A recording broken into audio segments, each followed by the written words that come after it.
On va poursuivre avec Amélie Vallière. Doctorante en éducation à l'Université du Québec à Montréal, Amélie rédige une thèse intitulée « Joueurs, joueuses, adolescents, adolescentes et jeux vidéo littéraires. Études à visée éducative de corpus et de cas multiples » sous la direction de Nathalie Lasselle, c'est-à-dire moi-même, bien fière de diriger ta thèse, en plus d'être chargée de cours. Elle fait partie de l'équipe éditoriale de Labyrinthe, le laboratoire virtuel québécois de l'édition et de l'éducation aux œuvres numériques. Ses recherches portent sur la littératie, la littérature numérique, les jeux vidéo et la culture numérique des jeunes, ainsi que leur empowerment. Son article « Gotta Conquer Them All », Ludification of War in Pokémon Conquest, coécrit avec Pierre-Gabriel Dumoulin, ici présent, a été accepté pour un ouvrage à paraître chez Bloomsbury en 2024. Bravo! Alors, à toi la parole. Merci.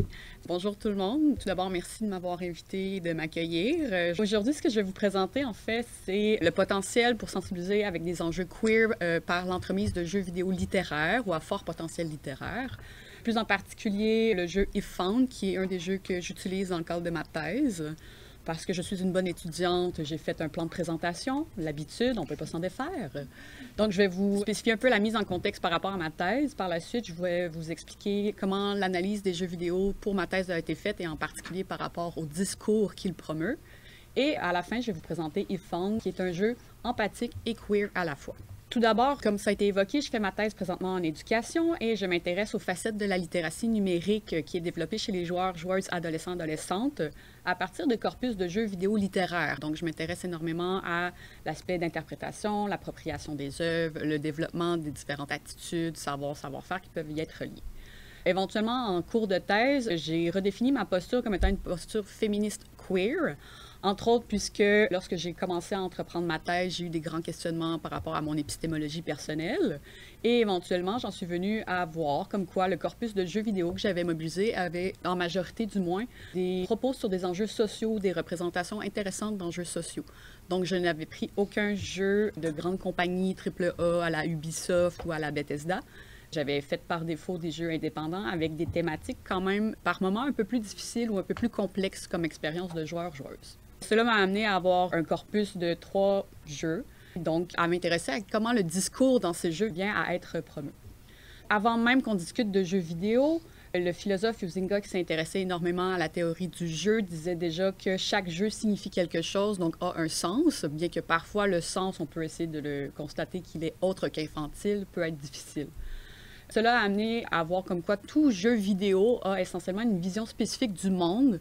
Parfois, cette vision n'est pas par choix présentée par les personnes qui font le design du jeu, mais bien entendu, simplement par la manière dont on rend certaines actions utiles ou pertinentes au jeu, par moment aussi par rapport à comment on signifie une victoire par rapport à une défaite, quelle action ou quel élément mène à cette victoire ou à cette défaite et comment on réussit à les atteindre peut promulguer un discours. Donc, bien souvent, le jeu vidéo a une perspective très masculiniste, entre autres parce qu'en Occident, particulièrement, le jeu vidéo est un domaine qui s'est développé dans une perspective très militarisante et très masculine. Donc, c'est inévitable que si je parle de jeux vidéo, par défaut, vous pensez à des jeux de tir, des jeux de bagarre, de bataille, de violence, de cette sorte. Donc, on peut voir déjà qu'il y a une sorte de perspective mise en place à même la communauté des joueurs, mais également les compagnies et le marché du jeu vidéo. C'est pourquoi il est intéressant de considérer ces jeux comme des moyens d'expression, mais également des moyens de mettre en place des discours qui peuvent être promus d'une manière explicite ou implicite par moment, et bien souvent à l'insu de certains joueurs et joueuses. Ces moyens d'expression-là viennent aussi à rentrer en contact énormément avec les jeunes, particulièrement les adolescents, les adolescentes, puisque c'est un des grands publics qui joue le plus et qui est le plus sensible au développement de ces discours et de ces manières de penser. Donc, c'est quand même intéressant de réfléchir à comment on peut éduquer avec des formes de la sorte à des discours et promouvoir des discours qui sont peut-être plus positifs ou du moins plus inclusifs parmi les communautés de joueurs. Avec tout ça en arrière-plan de mes réflexions, j'en suis venue à réfléchir à la manière dont j'allais analyser les jeux vidéo qui allaient être dans mon corpus. Donc, le monde du jeu vidéo a déjà été très déchiré entre des approches très narratives, très ludologiques donc de l'étude du jeu et du gameplay. Éventuellement, d'autres sont venus raccommoder les deux côtés, à les recouper. Donc, entre autres, Ryan parle d'une approche très ludonarrative, donc considérer comment le design du jeu peut alimenter la narration et ainsi de suite. Ce qui est intéressant, puisque c'est très axé pour Ryan dans des perspectives de l'audiovisuel, de la manière dont c'est représenté avec les modes de représentation, et un peu moins sur comment les mécaniques de jeu ou le système de règles en tant que tel permet de constituer un message. Alors, c'est pourquoi Bogos en particulier, qui est un ludologue avec Frasca un peu plus tard, ont développé l'idée de la rhétorique procédurale, comme quoi les règles des jeux, les mécaniques mises en place par les jeux permettent de mettre en place un discours qui nous a amené à avoir des jeux très intéressés sur un aspect critique ou ce qu'ils appelaient les persuasive games, ce qui est une manière très intéressante de considérer les jeux, mais qui enlève en partie l'aspect de la narration, de l'aspect de l'histoire et du récit, qui peut être très important dans certains jeux, en plus de ne pas considérer les aspects sémiotiques associés au jeu, bien qu'éventuellement ils ont rajouté, je crois que c'est la sémiotique de Sousa. Finalement, Sicard, dans son ouvrage de 2013 sur le Ethic Games Design, si je ne me trompe pas, a commencé à approcher l'analyse de jeu avec une perspective très sémiotique. Bien que ce soit la sémiotique aussi de Sousa, il y a déjà une plus grande avancée intéressante pour considérer comment Sicard voit le discours présenté et l'analyse du jeu. Cependant, encore là, le discours qui peut être social, politique, avec de forts enjeux sociaux, est peu considéré dans son analyse de jeu. C'est pas nécessairement un reproche que j'y fais, c'est vraiment juste un constat. Ce qui m'a amené à considérer l'approche sémio-sociale, disons-la comme ça, de Social Semiotics de Pérez Latorre et ses comparses, donc qui s'imbrique vraiment très bien dans l'aspect de la sémiotique sociale, qui est entre autres une des bases de la littératie médiatique multimodale, qui est le champ dans lequel ma thèse est entre autres ancrée. Donc, dans cette approche sémiotique, socio-sémiotique, on va considérer les jeux comme des textes multimodaux, des œuvres, des productions multimodales, dans lesquelles il y a aussi narration audiovisuelle comme design de jeu. Et donc, plusieurs modes sémiotiques à prendre en compte, comme l'écrit, la musique, la conception, mais également les règles du jeu, les boucles de gameplay, donc les espèces de répétitions présentes dans les actions que le joueur peut faire, qui va nous amener à considérer tout ça comme des ressources sémiotiques pour analyser le jeu vidéo sur plusieurs plans. Leur analyse a plusieurs dimensions. La première étant de la narration audiovisuelle, donc c'est tout ce qui peut être de la signification représentationnelle, compositionnelle ou interpersonnelle. Lorsqu'on s'attarde davantage au design de jeu, il y a 3 dimensions en particulier auxquelles les auteurs ont associé les métafonctions de Kress et Van Leuven de leur grammaire visuelle, ce qui permet de mieux comprendre la rimage de la socio-sémiotique. Ludonarrative qui est davantage dans la représentation, donc la représentation des actions, des règles d'action, comment les joueurs, les personnages peuvent être mobilisés ou qu'est-ce qu'ils peuvent faire dans l'univers, comment l'univers en tant que tel est représenté. Le gameplay, donc c'est vraiment l'aspect compositionnel, c'est les mécaniques pures et dures, mathématiques, logiques. On y enlève tout aspect d'apparence, de déguisement, on pourrait dire de skin, donc de peau, qu'on pourrait y mettre avec les univers. Et éventuellement, il y a la dimension de designer joueur-joueuse, qui est vraiment l'aspect interpersonnel. Donc, comment le joueur est interpellé et comment le designer a entrevu la manière de jouer et ainsi de suite, comment l'échange vient à être mis en place. Dans mon cadre à moi, j'ai fait davantage une analyse ludonarrative et du système gameplay comme dimension, entre autres parce que je m'intéresse à les joueurs-joueuses adolescentes, donc la dimension designer joueur-joueuse va être davantage exploitée avec des élèves ou des jeunes qui vont participer à ma collecte de données. Et donc, c'est cela pour le cadre de l'analyse. Je voulais vous parler de eFound parce que, tout d'abord, eFound, c'est un jeu indépendant sublime, inspiré vraiment des apparences des fanzines et de tout ce qui peut être indépendant et étrange dans les jeux vidéo, donc c'est sublime. Un petit joyau. Donc, eFound, ça a été créé par un studio irlandais, ce qui est très important puisque le jeu se passe en Irlande dans les années 90. La designer principale, Laura McGee, est une femme trans qui va également avoir un impact sur comment le jeu a développé les personnages et comment le personnage s'est développé. L'artiste principale, c'est Yad Young, qui est en fait une fanzineuse, donc elle fait beaucoup de fanzines et de créations, de collages de toutes sortes. Et donc, eFound, au tout début, était simplement une mécanique de jeu intéressante d'effacement, que les designers avaient du plaisir, donc ils ont joué avec l'idée qu'on allait effacer des choses. Et éventuellement, eFound est né. C'est leur principal jeu, donc depuis, leur studio qui était de 3 personnes est rendu à 10 personnes, ce qui est quand même intéressant d'un point de vue du développement de la compagnie. Comme je vous ai dit, bon, les designers étaient principalement Laura McGee. On a l'IAD et ainsi de suite. Ils ont des collègues, des scénaristes. Ça a été édité par Annapurna Interactive, qui est quand même une grosse maison d'édition de jeux vidéo. Donc, on peut voir déjà là un peu la marque comme quoi c'était un jeu qui était fait pour avoir du succès. Et ça a été très bien reçu. En fait, ils ont une cote de 84% chez Metacritic, qui est une espèce d'agrégeur de contenu pour savoir combien de pourcentages et de critiques qui sont donnés. Donc, c'est un jeu très intéressant. Au tout début, c'était un jeu qui était principalement sur ordinateur et ils ont fait une adaptation sur la Switch, ce qui est très intéressant puisque la Nintendo Switch a un aspect tactile qui rend l'expérience très différente du jeu sur l'ordinateur. Je vous garde ça un peu plus pour la fin. Ifan, rapidement, c'est deux histoires qui viennent à s'entrecroiser et éventuellement à se rejoindre. On trouve la première histoire de Cassio, qui est une jeune femme trans qui retourne dans son village natal en Irlande du Nord dans les années 90, comme je vous ai dit, pour la première fois depuis qu'elle a fait sa transition. C'est une étudiante en astrophysique, si je me souviens bien, et elle n'a pas réussi le concours d'entrée pour le doctorat ou quelque chose de similaire. Je regarde Emmanuel parce que je sais qu'on a joué ensemble et on en a parlé longuement. C'est vraiment le classique retour à la maison après avoir vécu un échec, puis ça fait très longtemps qu'on n'a pas vu notre famille, donc une très bonne prémisse pour un mauvais film de bas budget pour Noël, mais bien adapté. La deuxième histoire est la mission du docteur ou de la docteure Cassiope qui tente de sauver la planète Terre d'un trou noir qui est apparu lors de ses recherches. Donc, elle est dans l'espace, dans un vaisseau spatial, l'espace-temps n'est pas très déterminé et elle sait que la Terre est en danger de disparaître par un trou noir qui vient de se manifester de nulle part. L'histoire d'Infant, ce qui est intéressant, c'est la mécanique de l'effacement ici qui est présentée. Donc, pour progresser, on doit effacer des pages d'un journal intime et on a un contrôle seulement direct sur la narration de cette manière, à l'effet que c'est nous qui va donner un certain rythme au jeu. Et donc, on efface le journal de Cassio. Ce qui est intéressant de voir aussi, c'est que le texte en lui-même, les images, tout ça est représenté d'une manière quand même très personnelle. Donc, on a accès à ses notes, à ses réflexions, à la manière dont elle représente les personnes dans son entourage. Et il faut absolument tout effacer. C'est impossible d'avancer si on n'efface pas les bons éléments en premier lieu. Puis on peut voir qu'il y a eu plusieurs réécritures au sein même de son journal, puisqu'on a du texte qui est barré, qui est biffé. Il y a des notes rajoutées par la suite. Donc, il y a vraiment cette idée d'effacer. Et pour effacer, c'est simplement le curseur ou le doigt sur l'application Switch. C'est un exemple d'effacement. Il y a cette idée de passé, présent, futur qui vient s'entremêler au sein du journal en même. En plus, je vous dirais des deux histoires qui, l'espace, le temps n'est pas clair encore. Donc, éventuellement, on efface le passé de la joueuse qui est en train de vivre un certain présent et Cassio qui efface ses entrées.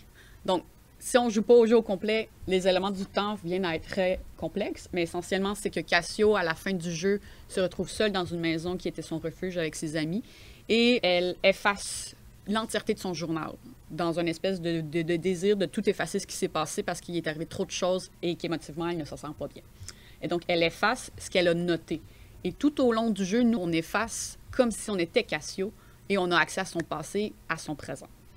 Il y a quelque chose de très profond dans ces réécritures-là, dans le biffage, dans les grouillages, qui nous amène à avoir de plus en plus d'informations qui s'accumulent et à faire des liens intéressants par la suite. Éventuellement, ce qui arrive, c'est que Cassio est retrouvée dans cette espèce de maison en débris, délabrée, dans laquelle elle s'était réfugiée avec des amis. Et la Terre est sauvée par l'intervention de la mère de Cassio qui la retrouve et qui l'accepte pour qui elle est réellement. Puisque tout au long de l'histoire, le principal enjeu, c'est que Cassio n'est pas accepté dans son village et encore moins par sa famille. Le trou noir est un peu le trou noir créé par l'entremise des sentiments de Cassio. Et donc, en y ayant accès, on réussit à, si vous voulez, s'assurer qu'il n'y a pas l'explosion et l'éradication de la planète Terre. Et finalement, on a accès, après toutes ces actions, au prologue dans lequel notre action principale comme joueur-joueuse est d'écrire et de faire des choix du développement qui a suivi cette expérience-là de Cassio et ses sentiments.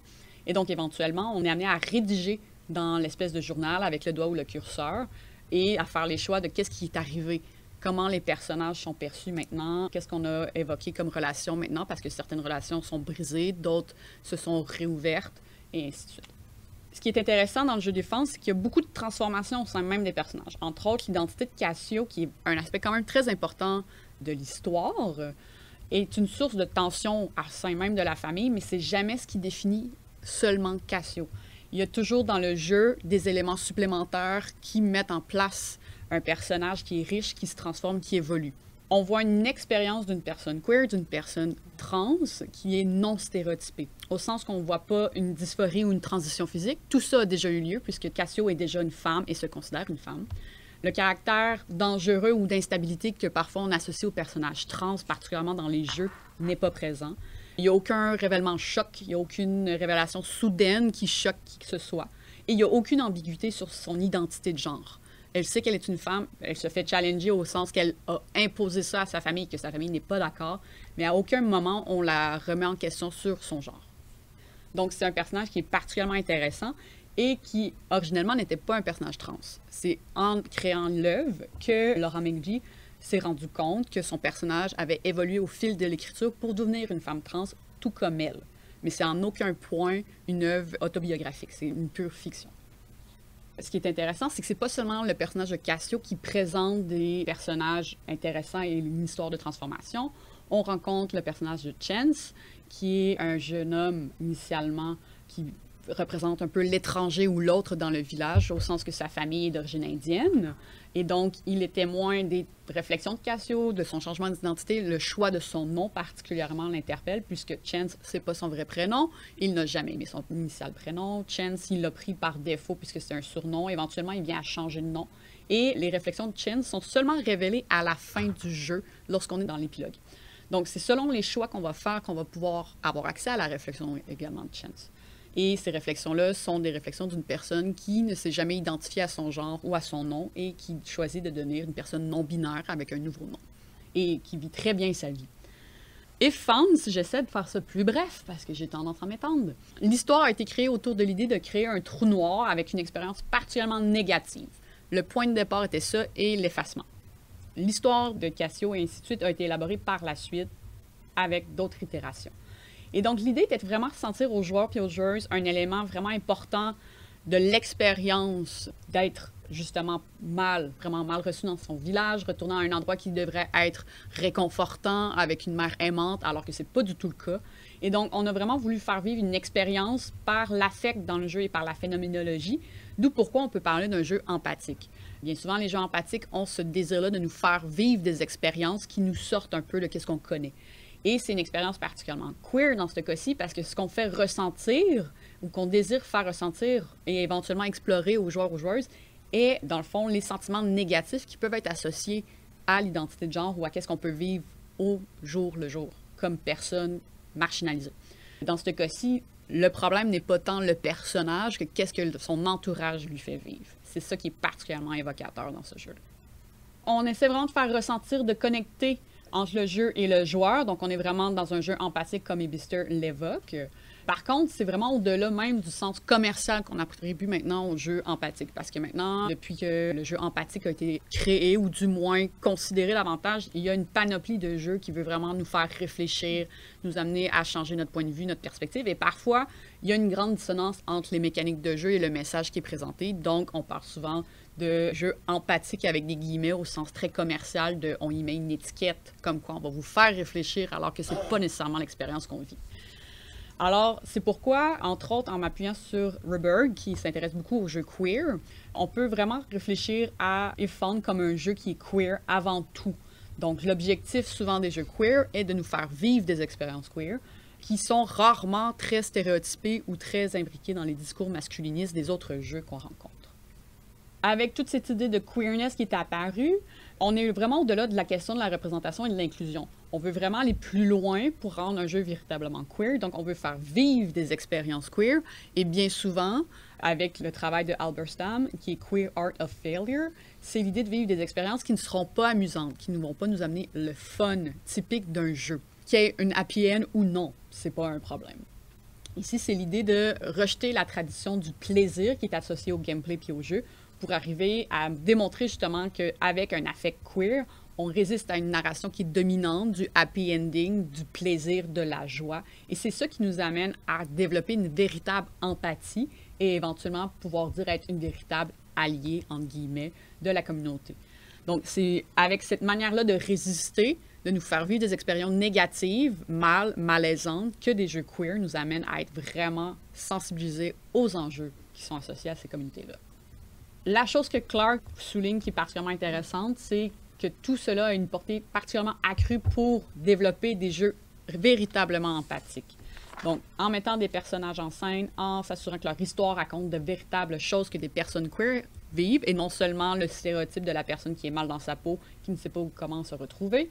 On va avec des mécaniques ludiques plus intéressantes également, c'est ce qui va créer vraiment une situation d'empathie fictionnelle réelle qui peut amener à sensibiliser. Donc, If Found a ça qui est intéressant parce que son univers est queer de vraiment multiples manières et non seulement avec son personnage principal. On définit la queerness et les personnalités distinctes de tous les personnages qui sont considérés queer et ils viennent à se transformer, ils ne restent pas avec une seule manière d'être représentés. La communauté dans laquelle ils vivent et qui ils sont n'est pas réduit à un arrière-plan, ce qui est le cas dans beaucoup de jeux. Et on représente les personnes marginales ou les figures de l'autre, mais aucunement d'une manière qui est dangereuse, vicieuse, voire monstrueuse. En aucun cas, on les traite de monstres, de personnes dérangeantes au point viscéral, vicieux et autres. Donc, c'est vraiment des personnages qui sont présents, qui se transforment et qui grandissent dans l'histoire.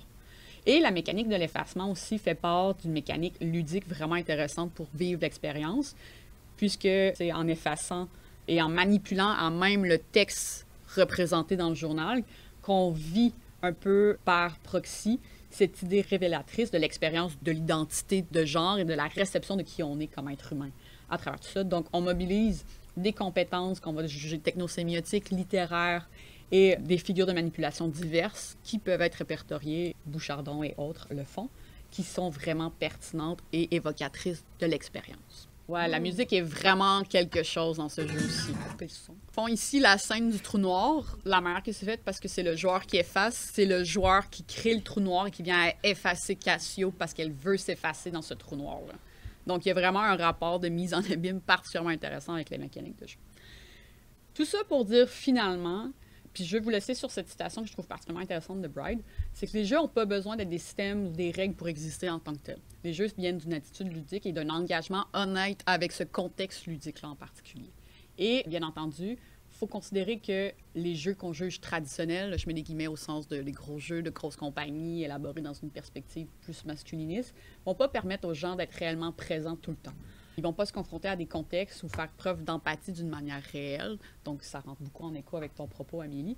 Et puis, dans le fond, on est tellement habitué qu'on ne va pas se remettre en question. C'est pourquoi des œuvres comme If Found nous amènent à vraiment réfléchir davantage à notre expérience de joueur et donc à faire une véritable preuve d'empathie envers des enjeux intéressants comme les enjeux queer. Voilà! Merci, Amélie. Merci encore une fois là, de nous avoir présenté des cadres d'analyse, une œuvre qui nous donne à voir une conception de l'empathie fictionnelle avec des enjeux autres que ceux présentés par Amélie, avec des conceptions différentes. Donc, ça va être intéressant d'en discuter tout à l'heure.